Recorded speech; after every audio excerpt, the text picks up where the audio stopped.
चलिए इसको जो है ये कविता जो हिंदी वाले बच्चे हैं क्लास 9 के, उनके किताब की है पूरा हिंदुस्तान मिलेगा। बड़ी प्यारी सी कविता है, पूरा हिंदुस्तान मिलेगा। जो कविता है केदारनाथ अग्रवाल जी के द्वारा लिखी गई है, उनके द्वारा।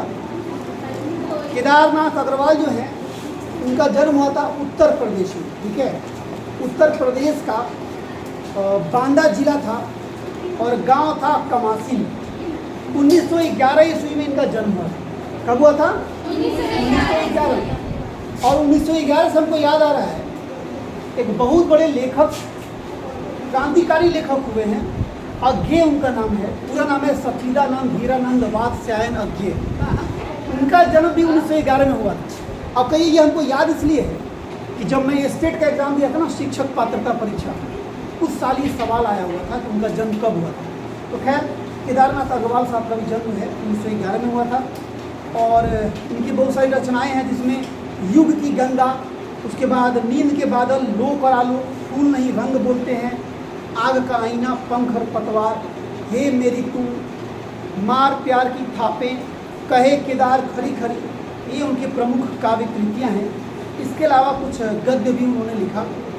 उन्हें सोवियत लैंड नेहरू पुरस्कार और साहित्य अकादमी पुरस्कार भी मिला था। तो जो कविता हम लोग अभी पढ़ने जा रहे हैं, आपको इसे याद करके अगली कक्षा में सुना देना है, ठीक है। अगले संडे को ही क्लास में या फिर स्कूल वाले क्लास में भी सुना सकते हैं। कविता का शीर्षक क्या है? पूरा हिंदुस्तान में, ठीक है। आप दोहराएंगे इसको।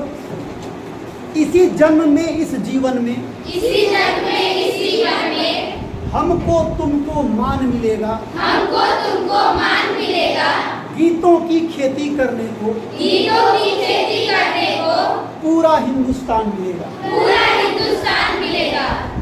क्लेश जहाँ है फूल खिलेगा, क्लेश जहाँ है फूल खिलेगा, हमको तुमको त्राण मिलेगा, हमको तुमको त्राण मिलेगा, फूलों की खेती करने को, फूलों की खेती करने को, पूरा हिंदुस्तान मिलेगा। पूरा हिंदुस्तान मिलेगा। दीप बुझे हैं जिन आँखों के, दीप बुझे हैं जिन आँखों के, इन आँखों को ज्ञान मिलेगा, इन आँखों को ज्ञान मिलेगा, विद्या की खेती करने को, विद्या की खेती करने को, पूरा हिंदुस्तान मिलेगा। पूरा हिंदुस्तान मिलेगा। मैं कहता हूँ फिर कहता हूँ, मैं कहता हूँ फिर कहता हूँ, हमको तुमको प्राण मिलेगा, हमको तुमको प्राण मिलेगा, मोरों सा नर्तन करने को, मोरों सा नर्तन करने को, पूरा हिंदुस्तान मिलेगा। पूरा हिंदुस्तान मिलेगा। अब ये कवि जो हैं केदारनाथ अग्रवाल, उनकी आशावादी दृष्टिकोण यहाँ पे परिलक्षित होती है। आशावादी है नहीं, आदमी होता है ना कि निराशावादी होता है कि अब कुछ नहीं होने का है, मेरी दुनिया जो है ख़त्म हो गई है, अब यहाँ से कोई आशा की किरण नहीं दिख रही है, ऐसे लोग निराशावादी कहे जाते हैं। एक आशावादी होते हैं, दोनों पैर कटा हुआ है उसका किसी युद्ध में, फिर भी वो लंगड़ा के चलता है और जी रहा है और पूरे शान से जी रहा है। अभी भी लगता है उसको कि मेरे जीवन में हमें कुछ करना बाकी रह गया है, उसको हमें करना है, हिम्मत नहीं हारता। तो ये कविता जो है उस हिंदुस्तान के परिवेश की बात हो रही है जो आने वाला है, जो कुछ सुधार होने का है, जो कुछ बच गया है, जो क्या कहें उसको, जो कसर रह गया है वो ठीक होने का है। और इसलिए कवि जो है आशावादी दृष्टिकोण अपना हमारे सामने रख रहा है कि आपको घबराना नहीं है। एक समय आएगा जब यहाँ पे हम गीतों की खेती करेंगे। और गीत की खेती कब करते हैं? जब आदमी उल्लास में होता है, खुशी में होता है, नहीं तब गीत की खेती होती है। जो क्लेश, जो दुख, जो कष्ट यहाँ पे हो रहे हैं, एक समय आएगा जब वो पूरा खत्म हो जाएगा। हम सबको जो है वो समय आएगा, हम सब के लिए, हम सब एक समय जो है खुश हो जाए। हम जो चाहते हैं, जिस माहौल में रहना चाहते हैं, वो माहौल भी हिंदुस्तान में होगा, ठीक है।